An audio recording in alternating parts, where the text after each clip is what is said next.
Welcome to Future Ready Live, where we talk about topics that will help CPAs, CGMAs, finance and accounting pros prepare for change and transformation. I'm your host, Tom Hood, the EVP for Business Engagement and Growth at AICPA SEMA, the largest association of professional accountants, CPAs, and CGMAs in the world. Today, we're going to be talking about the new mandate for the CFO and the shift to a strategic value partner. Joining me is Bob Tarola, CPA, CGMA, president of Right Advisory, and a member of our Future of Finance Leadership Advisory Group at the AICPA SEMA. Bob is also distinguished in our profession. He's a recipient of the Lifetime Achievement in Accounting Award for Temple University in Philadelphia. He's the past chairman of XBRL International Board of Directors. He's a retired CFO at W.R. Grace, known as Grace, and now he runs his own consultancy at Right Advisory. Bob, say hello to everybody. Hello, everyone. Hi, Tom. Thanks for having me. Very much appreciate it. It's awesome to have you here. And you've obviously been on this journey with us in Future of Finance, and we go back a ways with what you've done at Grace and in our profession.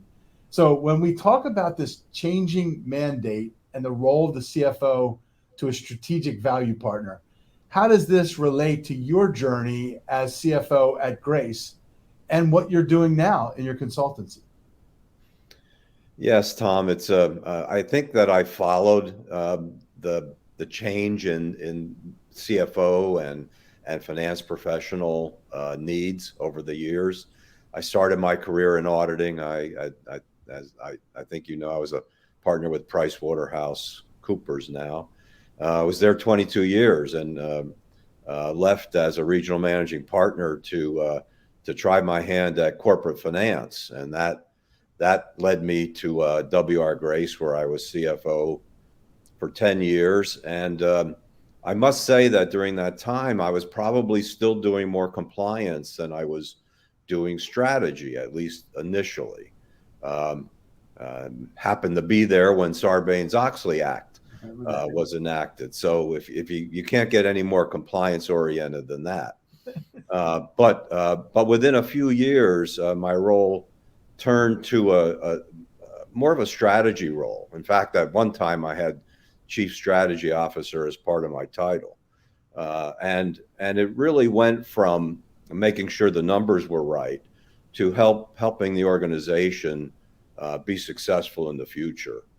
And at W.R. Grace, I believe we had a global company, operated in 40 countries, but we had the taint of asbestos litigation as part of our portfolio. So we split the company up strategically into an operating company and a litigation management company. And we actually reported that way to our shareholders as two different organizations within one P&L. And in doing so, we were able to grow the company almost 100% while I was there, and resolve the asbestos litigation in favor of the shareholders to a large degree. They kept 90% of the company after that litigation. So yes, that moved me from compliance into strategy. And today my firm is almost all strategy oriented. We help companies get better.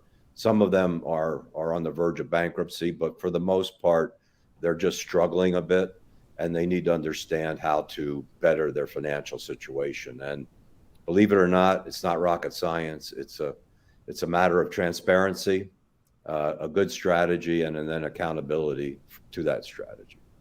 Now, how did you learn? How did you make that shift, if you will? Like what was the trigger that kind of did that, and how did you learn that stuff and go on to do all those things? Well, it was out of necessity to help my company, W.R. Grace, at the time, but also out of interest.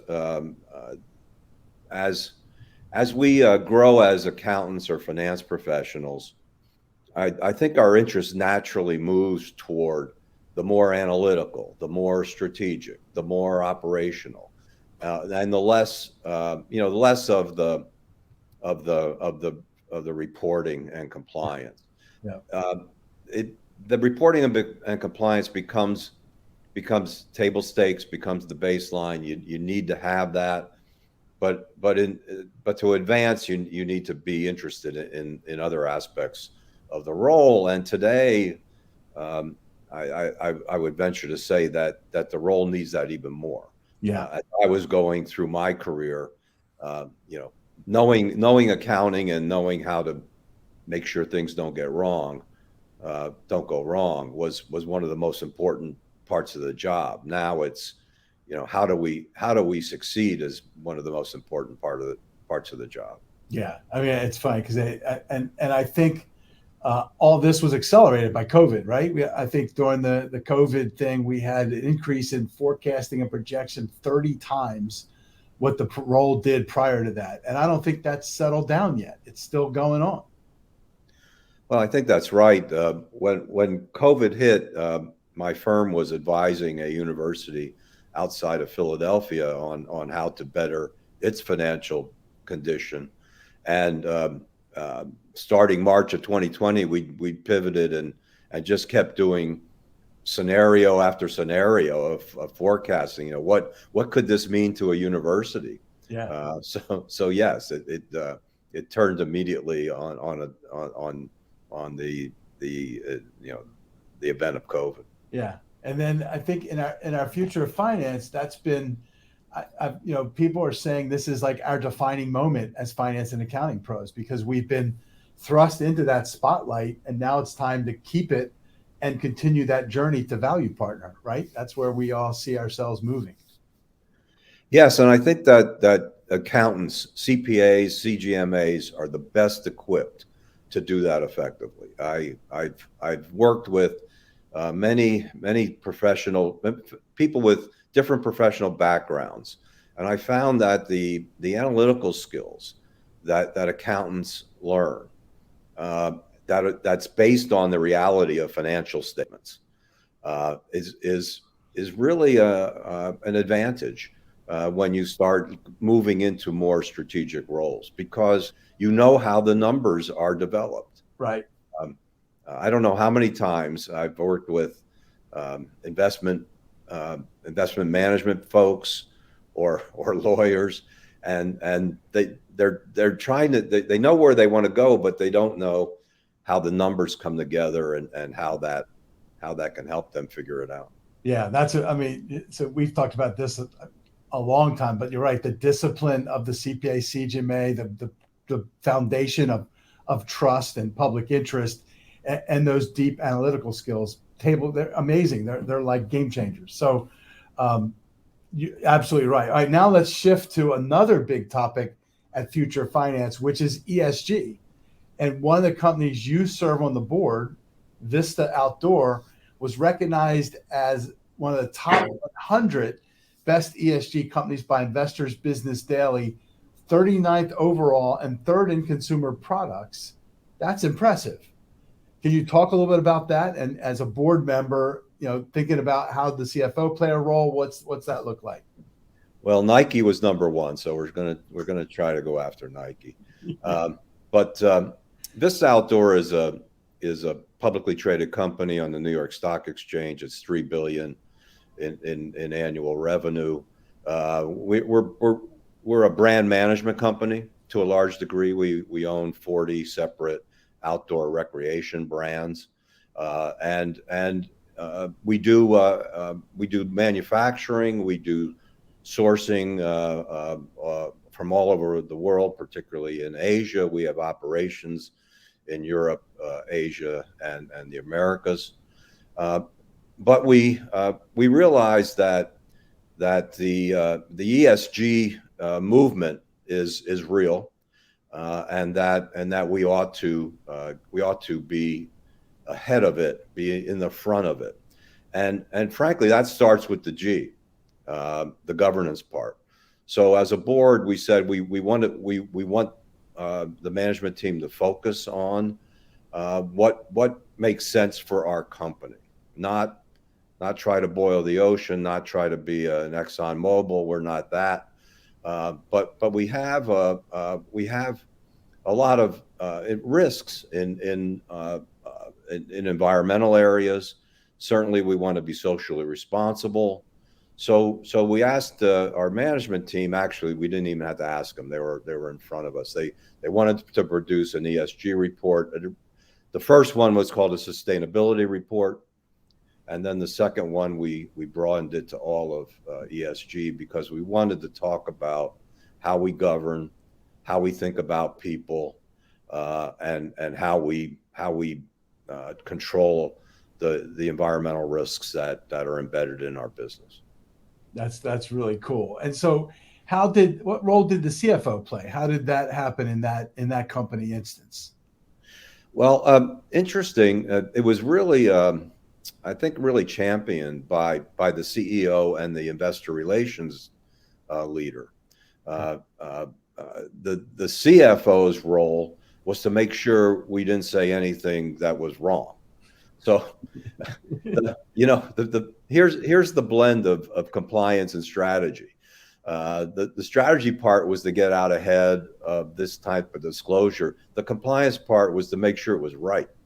And so the CFO started off being the person making sure it was right, and now he is also part of the idea of what we should be disclosing and how Yeah, and how often. So yes. that's interesting. Now, so and when you listen to that, this came out of our future finance group. This idea that is it a compliance burden or an opportunity to be a value partner and prove more value to the business and its environment? Well, it's probably both, Yeah, Tom. yeah, The the the risk from the company's point of view is that you say something that isn't correct. That's the risk. The benefit is that you're seen as being proactive and well governed. So you have to have both of those. yeah, And and with the advent of now an international sustainability standards board that's going to try to make the measurements universal and standardized and hopefully embedded with an electronic format like XBRL, and finally and audited as well. yeah, You're you're moving that type of disclosure into the realm of the best practices in financial reporting, yeah. and that's interesting to be part of that and trying to stay ahead of all that. So the disclosures are going to evolve over time, and our company is going to stay on top of that. But the discipline of measuring the right things in the right way and getting them correct has to be there. Yeah. And then the whole control methodology that the CPA brings to the table, right, is going to be essential. And, where do the numbers come from? How do you know they're right, to your point, so that you're saying the right things? And then how will they stand up to the audit? So all of that is all in the CPA, CFO wheelhouse already. And so it makes sense. But then they can go the next step and say, how do we, like you said, get in front of this, lean in a little bit, and create value from it for our company, our stockholders, and our community? No, precisely, and it didn't take long for the audit committee financial experts on our board, who are myself and one other fellow, to say, we had to have the same discipline around ESG reporting as we do around financial reporting. Don't no less than what we do for financial reporting, and our management team recognized that, bought into it. So there's an internal audit involvement. There eventually will be an external audit involvement. Yeah. So we try to make sure that it goes through that same discipline, goes through the audit committee for final review and approval, and I think that's helped us, get ahead of, the I guess the major companies that are doing this. Yeah. That's all. So, and for all those out here watching, you can go to Vista Outdoor and Google, and I think your report is online, so they could download the ESG report right from the company website. It is, and there will be a new one out in June. So the current one's there that got the award, and we're trying to even make it better. Awesome. That's exciting. Good work. You continue to work in all parts of this profession, Bob, keeping everything going. It's neat. All right. I want to get to the notion of you and your advice to a lot of young people that are aspiring, hopefully, to become a CFO or a major finance and accounting professional. So, with your career and all the accomplishments you have, what advice would you give younger people, like your younger self, aspiring to be that CFO in the future? Well, you mentioned the Lifetime Achievement Award from Temple. I had an opportunity to speak before the audience at an event, and my advice to the younger folks were I guess threefold or maybe fourfold. One was time flies. Uh, do not waste it. Try everything you want to try. Uh, uh, uh, Work smart and be curious. I used to say work hard, but I've now learned that working hard is working smart is working hard, but it's more effective. And the curious part is uh, I have three careers, and the reason I have three careers is because I've either been rambunctious or curious. I'm not sure what the right character trait is, but be curious, be a lifetime learner, and that's one of the benefits of being a CPA is whether you like it or not, you're forced to be a lifetime learner, and eventually you learn to like it. It's not just compliance. And lastly is to give back. I mean, give back to your profession, give back to the folks who helped you achieve what you're achieving, whether it's your university or other nonprofits that you might be interested in. So that's my advice to the younger folks. I love that. I love the curious part because I think you're absolutely right. And I like how you adapted from work harder, which is a trait of us baby boomers, to work smarter, which is what we can all learn a bit more about, right? And good stuff as always. And thank you so much for spending this time with us. And hopefully we'll have you back again in the near future. So for all of you out there, you can connect to Bob on LinkedIn, Robert Tarola. You'll see him out there. You'll see all the achievements in his profile, etc. And again, what a great conversation about what's happening in our future finance, ESG, your work both as a CFO for experience coming out of the profession, and then your work on boards and volunteering is just incredible, Bob.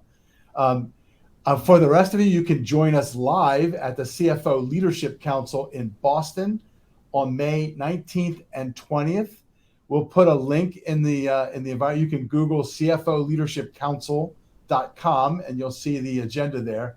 I want to thank everyone for joining us in this Future Ready Live, and don't miss our upcoming sessions here on LinkedIn on the first and third Tuesday of each month at noon Eastern. We'll see you then. And Bob, thanks again for being here. Thank you.